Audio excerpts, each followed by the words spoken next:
Chikungunya vaccine, one line सुन लीजिए इसके बारे में। सब जानते हैं चिकनगुनिया मच्छर से होने वाला रोग है, वायरस से होता है देश में, और ये लगभग उन सभी देशों में पाया जाता है जहाँ पर मलेरिया या बाकी साक्ष्य मिलते हैं, सभी जगह पाया जाता है ये।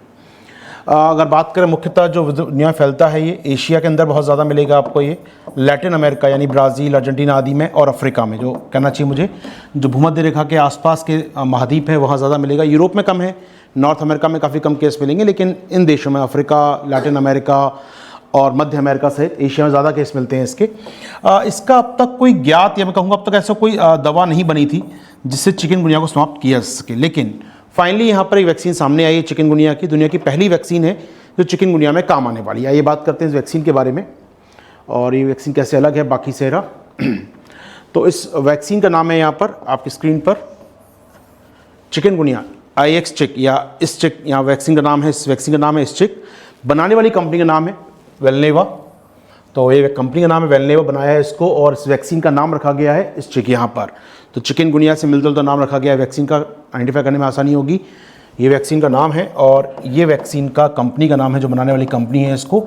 इसे मंजूरी दे दी है अमेरिका के जो दवा नियामक है वहाँ का, इसे FDA कहते हैं वहाँ पर, फूड एंड ड्रग एडमिनिस्ट्रेटर। जैसे हमारे CDSCO होता है, जैसे हमारा दवा नियामक CDSCO है, ऐसी वहाँ पर दवा नियामक है FDA पूरा नाम लिखा हुआ है आपकी स्क्रीन पर, food and drug administration FDA। ये अमेरिका में दवा नियामक होता है, खाद्य एवं दवा नियामक बोलते हैं इसको हम लोग वहाँ पर, खाद्य और दवा प्रशासक। तो खाद्य दवा प्रशासक जो है FDA है अमेरिका का, उसने मंजूरी दे दी है इस दवा को, इस वैक्सीन को, जो अमेरिका में यूज़ की जा सकेगी। लेकिन ये वैक्सीन यूज़ होगी यहाँ पर जो कहना चाहिए यहाँ पर 18 साल से अधिक के लोग होंगे उन पर लागू होगी वैक्सीन, केवल ये उन्हीं को लगाई जाएगी, उनसे कम पे नहीं लगाई जाएगी। तो FDA ने अप्रूव दे दिया है। याद रखिएगा FDA एक नियामक संस्था है अमेरिका में जो अप्रूवल देती है वैक्सीन या नई दवाओं के बारे में। जैसे हमारे यहाँ पर एक नई संस्था है, सुना होगा आपने, CDSCO, central drug and standard organisation, जो हमारे यहाँ पर केंद्रीय दवा नियामक जो हमारा है, वैसे अमेरिका की संस्था FDA, कोई संस्था नहीं है। इसने मंजूरी दी है दवा के 18 साल से अधिक लोगों को लगाई जाएगी ये वैक्सीन। चलिए अब इसमें खास बात क्या सुनेंगे, इस वैक्सीन के अंदर है क्या, ये लाइव वायर वैक्सीन है, लाइव वायरस कह सकते हैं प्रकार से, लाइव वायरस वैक्सीन है। इसका मतलब क्या है, इसके अंदर चिकनगुनिया का जो वायरस होता है वो शामिल किया गया है वैक्सीन में, छोटे अमाउंट में शामिल किया गया है। जैसे कोरोना में हमने देखा था, आपकी बॉडी में कोरोना का वायरस डाला जाता है जिससे आपकी बॉडी में कोरोना के प्रति एंटीबॉडी पैदा हो सके, और जब रियल कोरोना आए, ज़्यादा मात्रा में कोरोना आए, तो निपट सकें उससे। वैसे ही काम यहाँ भी किया गया है। इसमें लाइव वायरस डाला जाएगा बॉडी में आपका, चिकनगुनिया का जो एक वर्जन है उसका, लेकिन थोड़ा सा कमज़ोर हो चुका वर्जन होगा, थोड़ा सा कम मात्रा में होगा, उसका ऐसा असर नहीं हो, नुकसानदायक हो, बॉडी में फिर डाला जाएगा, आपकी बॉडी में एंटीबॉडी बनना शुरू हो जाएंगे। याद रखिए एंटीबॉडी बनाकर बॉडी, जब भी अगली बार चिकनगुनिया वायरस आएगा बॉडी में, तो बॉडी को याद होगा कि हमने ऐसा कुछ बनाया था आपके लिए, तो दोबारा बॉडी जल्दी रिप्लिकेट करना उसको शुरू कर देगी। आसान भाषा में कहा जाए तो यहाँ पर जीवित वायरस डाला जा रहा है आपकी बॉडी में, तो उसके सिम्टम भी ऐसे ही होंगे जैसे कि आम वायरस के होते हैं, यानी कि वैक्सीन लगने के बाद वैसा बुखार आ सकता है जैसा कि चिकनगुनिया में होता है।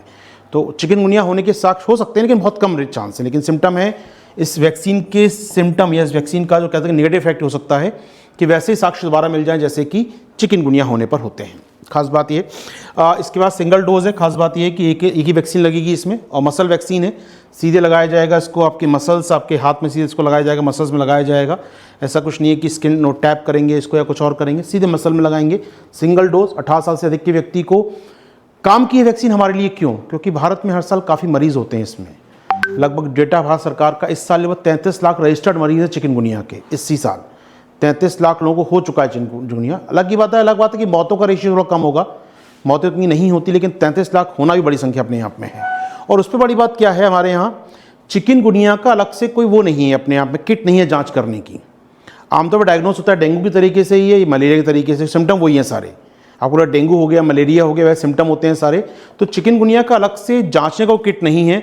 तो 99% केस में होता क्या है, चिकन पता नहीं चलता चिकनगुनिया है किसी को, डेंगू का पता लगता है, मलेरिया लगता है लोगों को, चिकन पता नहीं चलता चिकनगुनिया हुआ है। तो इंपॉर्टेंट बात है कि चिकनगुनिया जांच वैसी कम होती है, उस जांच होने के बाद भी दवा नहीं है आपके पास। तो फाइनली दवा ये दुनिया में जानकारी होना चाहिए आपको इसके बारे में। इंपॉर्टेंट बात है, भारत की बात करें बट सुन लीजिए, काम की चर्चा हमारे पास, ठीक है। तो ये वायरस या कौन सा मच्छर होता है जो फैलाता है बॉडी में आपकी, हमेशा का फेमस मच्छर अपना एडिस एजिप्टी, इसका नाम याद रखिए, हमेशा काम आएगा आपको। एडिस एजिप्टी मच्छर से वायरस बॉडी में आता है आपकी। ये एडिस एजिप्टी, इसका नाम थोड़ा याद रखिएगा। ये सभी बीमारियों के लिए यही कारण होता है आपकी बॉडी में। डेंगू आना है, मलेरिया आना है, जापानी बुखार आना है, सबके लिए यही मच्छर जिम्मेदार है, एडिस एजिप्टी। और उसका एक सहायक बंधु और होता है इस केस में, तो चिकनगुनिया केस में एडिस एल्बोपिक्टस। तो एडिस एल्बोपिक्टस और Aedes aegypti. Aedes aegypti common है हर बीमारी में।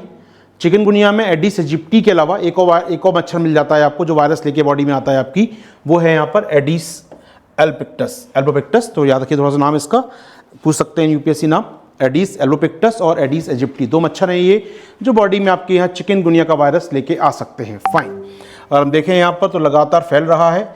हालांकि जानकारों का मानना, एक्सपर्ट्स का मानना है कि जो एडिस एल्बोपिक्टस है इससे ज़्यादा होता है चिकनगुनिया के होने के चांस। बाकी एडिस एजिप्टी, डेंगू, मलेरिया आदि के लिए जिम्मेदार तो है ही है, इसके लिए भी जिम्मेदार है, लेकिन अधिकतर जो केस आते हैं easily by the Aedes albopictus द्वारा ज़्यादा फैलता है ये।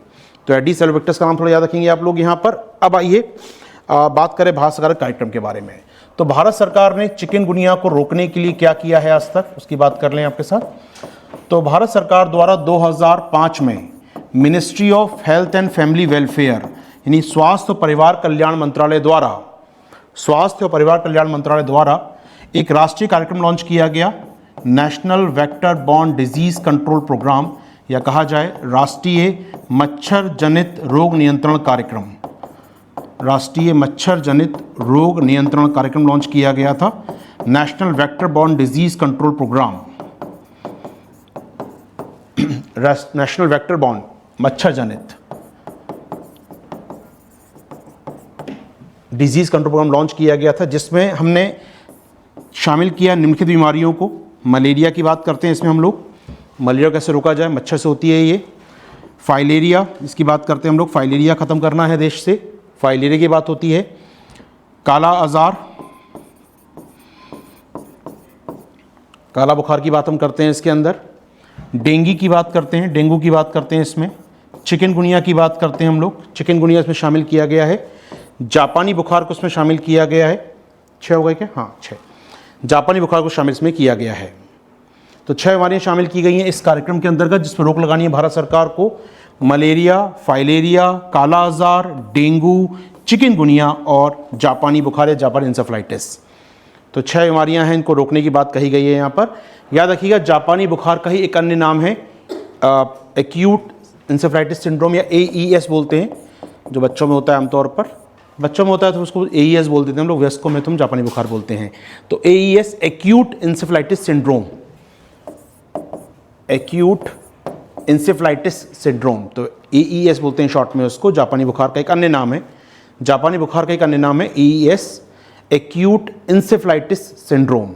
की बात याद रखें, थोड़ा सा काम आएंगी आपके लिए।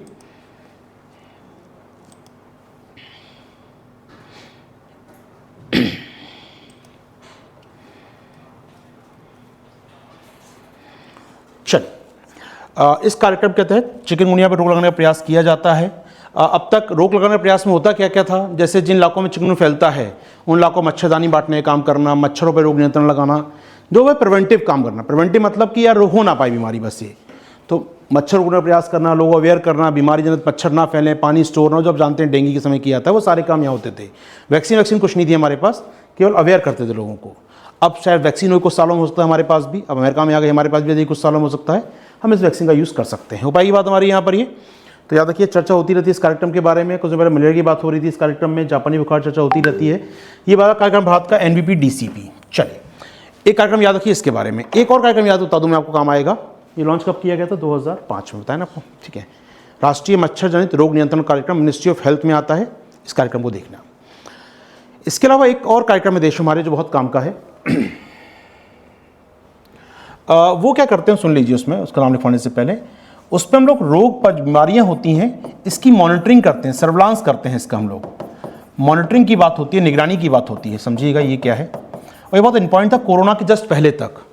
अगर कोरोना के पहले तक इतनी मच्छर जनित बीमारियां, बुखार फैल रहे हैं, बीमारियां हो रही हैं, इन्फ्लुएंजा होते थे, H1B1 हो रहा था लोगों को, उसमें हम लोग एक ही बहुत इंपॉर्टेंट कार्यक्रम था हमारे, IDSP की बात कर रहा हूँ मैं आपके साथ। अब मैं बात कर रहा हूँ इस कार्यक्रम की, IDSP की। सुनिएगा हेडिंग आपकी स्क्रीन पर, IDSP, इसको थोड़ा ये देख लीजिए। एकीकृत रोग निगरानी कार्यक्रम नाम ही था इसका यहाँ पर, एकीकृत रोग निगरानी कार्यक्रम एकीकृत रोग निगरानी कार्यक्रम, इंटीग्रेटेड डिजीज सर्विलांस प्रोग्राम, इसको लॉन्च किया गया था 2012-17 की 12वीं योजना के अंदर। तो 12वीं पंचवर्षीय योजना चल रही थी देश में जब, तब लॉन्च किया गया था। 12वीं पंचवर्षीय योजना में इसको लॉन्च किया गया था, 12th 5-year प्लान में इसको लॉन्च किया गया था। इसका मेन काम क्या है, नाम से स्पष्ट हो रहा होगा आपको, एकीकृत रोग निगरानी कार्यक्रम। तो देश में कितने केस मलेरिया के हो रहे हैं, तो देश में हर जिले में, हर तालुका में, हर ब्लॉक में नज़र रखना, वहाँ के अस्पताल में इतने केस आए, तो यहाँ सुनिएगा इस बात, तो काम की बात है। जैसे एग्जाम्पल समझ लीजिए, मेरा वार्ड है, मेरे वार्ड में मान लीजिए 500 घर हैं और यहाँ आज 4 नए केस आए डेंगू के, तो इसकी रिपोर्टिंग आज मुझे अपने अस्पताल को करनी होगी, लोकल अस्पताल को। अस्पताल उसको अपडेट करेगा ब्लॉक लेवल के अपने डेटाबेस में, ये अपडेट होगा स्टेट लेवल के डेटाबेस में, फिर अपडेट होगा नेशनल डेटाबेस में। तो आज नेशनल डेटा पे मालूम होगा शाम को आपको कितने केस डेंगू के नए आए देश के अंदर। इलाज नहीं कर रहे आप, कुछ नहीं कर रहे, केवल निगरानी कर रहे हैं, सर्विलांस कर रहे हैं, कहाँ कहाँ फैल रहा है, कितनी मात्रा में फैल रहा है, कितना गंभीर हो रहा है। तो ये सब जो कार्यक्रम होते हैं मच्छर जनित, खास करना मच्छर कार्यक्रम को रोक सकते हैं आप। रोकने के लिए क्या करना होगा, निगरानी करनी होगी बस। जब मच्छर माने फैल रही हैं, लोगों को अवेयर करना होगा आपको, तो इसके लिए ज़रूरी डेटा आपके पास हो, कहाँ कितनी बीमारियाँ हो रही हैं। तो डेटा कलेक्शन का सबसे बेहतरीन कार्यक्रम था IDSP हमारे यहाँ पर, इसमें समझ सकते हैं आप। इसको लॉन्च किया गया था 12वीं योजना में, राष्ट्रीय स्वास्थ्य मिशन के अंतर्गत, राष्ट्रीय स्वास्थ्य मिशन के अंतर्गत NHM में इसको लॉन्च किया गया था। राष्ट्रीय स्वास्थ्य मिशन, नेशनल हेल्थ मिशन में इसको लॉन्च किया गया था। अब ऑनलाइन सुन लीजिए, हेल्थ मिशन के बारे में काम आएगा आपके लिए। नेशनल हेल्थ मिशन, NHM जब बोलते हैं हम लोग NHM, तो भारत में क्या हुआ था, तो मैं आपको साल 2005 में हमने एक मिशन लॉन्च किया था NRHM, इसका नाम था नेशनल रूरल हेल्थ मिशन, राष्ट्रीय ग्रामीण स्वास्थ्य मिशन। जो UPA सरकार के पहले जो 3 बड़े काम थे, मनरेगा था, NRHM था और जवाहरलाल नेहरू शहरी योजना थी। 3 योजनाओं को गिनते हैं हम लोग। 2005 में आई थी सभी योजनाएं, ये 5-6 में आई थी 3 योजनाएं UPA सरकार के स्टार्टिंग कार्यकाल में। एक था NRHM यानी गाँव में हेल्थ मिशन, दूसरा था गाँव में नौकरी यानी मनरेगा, 2006 से लागू हो गया था ये, और तीसरा था JNNURM, जवाहरलाल नेहरू शहरी नवीकरण मिशन, अर्बन रिन्यूअल मिशन। तो शहरी अवसंरचना अच्छी करना, गांव में रोजगार देना और गांव में हेल्थ अच्छी करना, 3 चीज़ों पर फोकस किया गया था UPA सरकार के प्रारंभिक साल में 2005-6 में। बहुत इंपॉर्टेंट ईयर था ये, क्योंकि ये बहुत बड़ा इम्पैक्ट पड़ा इसका आगे जाके, मनरेगा का भी, NRHM का भी, और बाद में इसी का नाम ने आजकल कर दिया अमृत मिशन। इसी का नाम हो गया अमृत मिशन, अटल बिहारी जी के नाम पर, अटल जी के नाम पर, Atal mission of renewal of urban transformation, शहरी नवीकरण का अटल जी का मिशन, अमृत नाम इसी मिशन का। इसी का नाम मनरेगा चल ही रहा है, इसको नल दिया NHM में हमने। तो मिशन तीनों आज भी चल रहे हैं, इसलिए मैं बता रहा हूँ आपको ओरिजिन कहाँ से हुआ इन तीनों का, तीनों आपके लिए जानना ज़रूरी है। इसका ओरिजिन यहाँ से हुआ था, तीनों मिशन आज भी चल रहे हैं, ये 3 नाम बदल के चल रहे हैं, अलग बात है। इसका नाम हो गया NHM, इसका मनरेगा तो मनरेगा ही है। तीसरा JNNURM जो था, इसका नया नाम हो गया अमृत मिशन, AMRUT, शहरी नवीकरण का मिशन नाम है आज भी ये। तो कहते हैं ना हम लोग, वन लाइन समझ रहे हैं कॉन्सेप्ट के स्तर पर। 2005-6 में जब सरकार आई UPA सरकार, तो उनको लगा कि शहरों का विकास करना ज़रूरी है। शहरों का विकास कब होगा, जब गांव से माइग्रेशन रुकेगा, वरना शहर कितना भी डेवलप करते रहिए आप, कितना भी बना लीजिए मेट्रो यहाँ पर, अगर गांव से माइग्रेशन होता रहेगा तो शहर में लोग सुखी नहीं रह पाएंगे, शहर में विकास नहीं हो पाएगा। तो गांव में लोगों को रोका जाए, गांव से माइग्रेशन ना हो शहर की ओर। और गांव से लोग शहर क्यों आते हैं, रोजगार की तलाश में, शिक्षा और स्वास्थ्य की तलाश में। तो मनरेगा दे दिया, 100 दिन का रोजगार, वहीं रुक जाओ गाँव में। आपको लगता है अच्छी हेल्थ नहीं है, तो NRHM लॉन्च किया गया, और बाद में RTE लॉन्च किया कुछ सालों बाद, राइट टू एजुकेशन, की शिक्षा मिलेगी आपको। तो शिक्षा, स्वास्थ्य, रोजगार, तो 3 बेसिक एमिनिटी होती हैं जो गांव से शहर में खींचती हैं लोगों को, वो तीनों और गांव में दे दी जाएं तो शायद गांव में माइग्रेशन रुक जाएगा। और इसी सोच से लॉन्च किया गया था ये। अभी 2 काम हो गए। अब जो लोग शहर आ चुके हैं उनके लिए अच्छा रिन्यूअल, अच्छा इंफ्रास्ट्रक्चर मिल जाए, उनको अच्छी संरचना मिल जाए। उनको कैसे मिलेगी, वो JNNURM। तो बड़ा कॉन्सेप्ट था अपने आप में काफ़ी ये, कि शहर के लोगों का जीवन बेहतर करना हो तो JNNURM, और जो गाँव से शहर आ रहे हैं उनको रोकने के लिए मनरेगा और NRHM। इसलिए तीनों को याद करना बहुत ज़रूरी है। बेसिक कॉन्सेप्ट है ये, भारत में पिछले 20 सालों में हुआ है। कल एक हरदीप सिंह पुरी का मैं स्पीच सुन रहा था। हरदीप सिंह पुरी हमारे इस समय पेट्रोल मिनिस्टर हैं वैसे तो, लेकिन वो भी कहना चाहिए शहरी आवास मंत्रालय भी देख रहे थे, अब तो शायद भी वही देख रहे हैं। तो शहरी आवास पे बोल रहे थे वो, बेसिकली उनकी स्पीच में सुन रहा था। उन्होंने कहा था भारत दुनिया का एक वो मिशन चला रहा है, दुनिया का सबसे बड़ा अर्बनाइजेशन का मिशन भारत में चल रहा है। कल उनकी स्पीच का एक पार्ट था कि दुनिया का सबसे बड़ा शहरीकरण का मिशन भारत में चल रहा है। और ये मुझे लगता है थीम सेट हो रही UPSC कहीं ना कहीं, कि वो UPSC क्वेश्चन पूछेगा भारत के अर्बनाइजेशन पर आपसे। चैलेंजेस ऑफ अर्बनाइजेशन, शहरीकरण की चुनौतियाँ क्या क्या हैं, शहरीकरण के सामने क्या मुश्किलात हमको फील हो रही हैं या क्या हम लोग कर रहे हैं, कार्यक्रम कौन कौन से चल रहे हैं, शहरों के सामने बेहतर करने के लिए हम क्या क्या करने वाले हैं, वो सारी बातें होंगी, कभी चर्चा और उस पर। लेकिन लॉट टॉपिक पे आ जाए हम लोग यहाँ पर। तो NRHM की बात मैं कर रहा था, लॉन्च किया 2005 में। इसकी सफलता रही, बहुत सी सफलता रही देश के अंदर, बहुत अच्छा सक्सेसफुली काम किया इसने। इसी की वजह से हम लोग बता पाऊँ मैं आपको, इन्हीं की वजह से हमने गांव में बाल मृत्यु दर कम की, मातृ मृत्यु दर कम की, काफ़ी अच्छा काम हुआ, TFR कम हुआ, प्रजनन दर कम हुई गांव के अंदर, बहुत तेज़ी से काम हुआ इसके अंदर और सक्सेसफुली काम हुआ। इसकी सफलता को देखते हुए यूपीए सरकार ने 2013 में लॉन्च किया NUHM, national urban health mission, राष्ट्रीय शहरी स्वास्थ्य मिशन। आपने सुना हो शायद इसके बारे में। इसमें आशा कार्यकर्ता हुआ करते थे हमारे, NRHM में आशा कार्यकर्ता होती हैं, इसी के अंदर बनती थी। देश में 8 लाख आशा कार्यकर्ता हैं, सोचिएगा। और आशा कार्यकर्ताओं का रोल आप देख ही रहे हैं, कोरोना काल में कितना इंपॉर्टेंट रहा, सब जानते हैं। कोरोना में घर घर में अवेयरनेस पहुंचाना, उन तक सुविधाएं पहुंचाना, क्वारंटीन में जो परिवार रह रहे थे उन तक सुविधाएं देना, इसमें आशा कार्यकर्ता का रोल दो राय नहीं है, बहुत शानदार रहा। तो आशा कार्यकर्ता की बात करें, NRHM में बनाई गई वो। और उसी तर्ज पर जब लॉन्च किया गया NUHM, नेशनल शहरी स्वास्थ्य मिशन, इसमें लाया गया कॉन्सेप्ट ऊषा कार्यकर्ता का, अर्बन सोशल हेल्थ एक्टिविस्ट, शहरी सामाजिक स्वास्थ्य कार्यकर्ता, ऊषा कार्यकर्ता। तो बिल्कुल सेम कॉन्सेप्ट था, सेम मिशन था। तो बाद वाली सरकार ने क्या किया, मोदी साहब ने क्या किया, इनको मिला दिया गया और इनको मिलाकर बन गया फाइनली हमारे यहाँ पर नया नाम, राष्ट्रीय स्वास्थ्य मिशन 2014 में आकर। तो ये मर्ज होते हैं 14 में आकर NHM, और इसके तहत आ गया आपका IDSP। समझ में आया, जोड़ पाएंगे हम लोग यहाँ पर, डिजीज़ सर्विलांस प्रोग्राम, इसके अंदर आ गया। तो IDSP पार्ट किसका आज की डेट में, गांव में हो चाहे शहर में हो, दोनों जगह सर्विलांस होता था इसमें अलग अलग, अब दोनों को मर्ज कर दिया, सर्विलांस एक साथ होता है IDSP, इसलिए इसका नाम हो गया, पहले इंटीग्रेटेड नाम लग गया इसके आगे। पहले इसका नाम केवल DSP था, बाद में एकीकृत हो गया चूंकि मिशन, तो इसका नाम हो गया IDSP। तो एकीकृत रोग निगरानी कार्यक्रम, बड़ा कार्यक्रम है देश में रोगों की निगरानी करने के लिए। जोड़ पाएंगे इस पूरी बात को हम लोग। चलिए वेल एंड गुड, आगे बढ़ते हैं आपके साथ। मैं लॉटरी टॉपिक पे आ जाऊँ फिर से एक बार। तो IDSP में क्या करते हैं हम लोग, निगरानी करते हैं कहाँ कौन जिले से कितनी बीमारियाँ आ रही हैं। खास बात देखिएगा, जब कोरोना स्टार्ट हुआ था, कोरोना का केस स्टार्ट हुए थे, तब इसी नेटवर्क का यूज़ हो रहा था देश में, कहाँ कहाँ कितने केस आ रहे हैं कोरोना के, किस जिले से कितने केस आ रहे हैं। बाद में संख्या जब बढ़ने लगी तो कोरोना का अलग से यूनिट बना दिया गया IDSP का, और काफ़ी अच्छा काम किया उसने कि कितने केस आ रहे रियल टाइम बेसिस पर। जैसे इसमें क्या है ना, IDSP एक ही कमी है बस, वो कमी ये है कि वीकली बेसिस पर अपडेट होता है केवल। इस वीक में डेंगू कितने केस आए मेरे एरिया में, वो अपडेट होगा एक वीक में एक बार जाकर। जबकि कोरोना आप देखते होंगे डेली शाम को रिपोर्ट आती थी, या डेली घंटे में रिपोर्ट की, एक घंटे में कितने केस आए भारत के अंदर, एक घंटे में कितने लोग अस्पताल से रिलीज़ हुए। तो कोरोना काल में हमने जो पोर्टल बनाया कोरोना की जांच, कोरोना की निगरानी करने के लिए, काफ़ी इफेक्टिव पोर्टल माना गया। और उसकी तर्ज पर अब भारत सरकार क्या कर रही है, IDSP को लॉन्च करने वाली दोबारा। इसमें रियल टाइम मॉनिटरिंग होगी।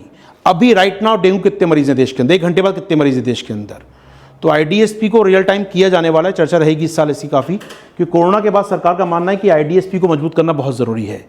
जितनी बीमारियाँ फैल रही हैं भारत में, उसको रोकने के लिए ज़रूरी है कि IDSP मजबूत हो हमारा।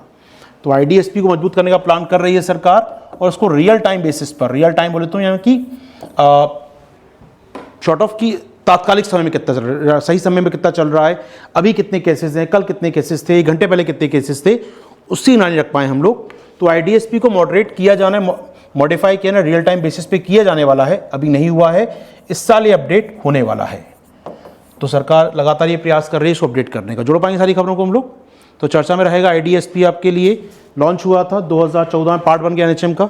अब मैं कब कहूँ कब लॉन्च हुए, अलग लॉन्च हुए दोनों में, एक कोई साल नहीं लॉन्च होने का, इसका अलग चल रहा था ये, अब इसमें भी चल रहा था, इसमें भी चल रहा था, मर्ज कर दिया गया, इसके अंदर पार्ट बन गया। तो ये आया 2014 में अपना, हो पाएगा 1 ईयर।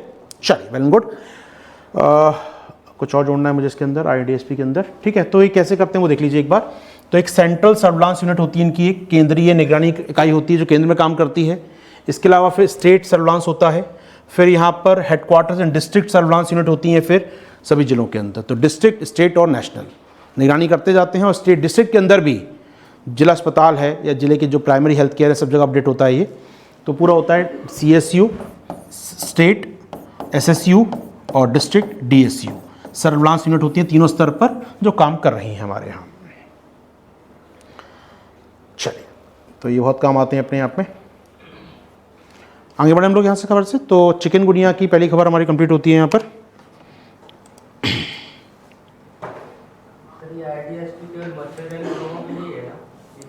ये रोग नियंत्रण के लिए, मच्छर जनित के मुख्यतः मच्छर जनित के लिए होता है, रोग नियंत्रण के लिए होता है मुख्यतः ये।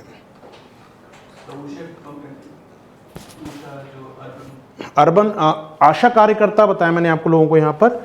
आशा कार्यकर्ता इसे कहते थे पंजीकृत सामाजिक स्वास्थ्य कार्यकर्ता, aggregated social health activist, aggregated पंजीकृत सामाजिक स्वास्थ्य कार्यकर्ता, अर्बन सोशल हेल्थ एक्टिविस्ट, सामाजिक शहरी सामाजिक स्वास्थ्य कार्यकर्ता, ऊषा कार्यकर्ता।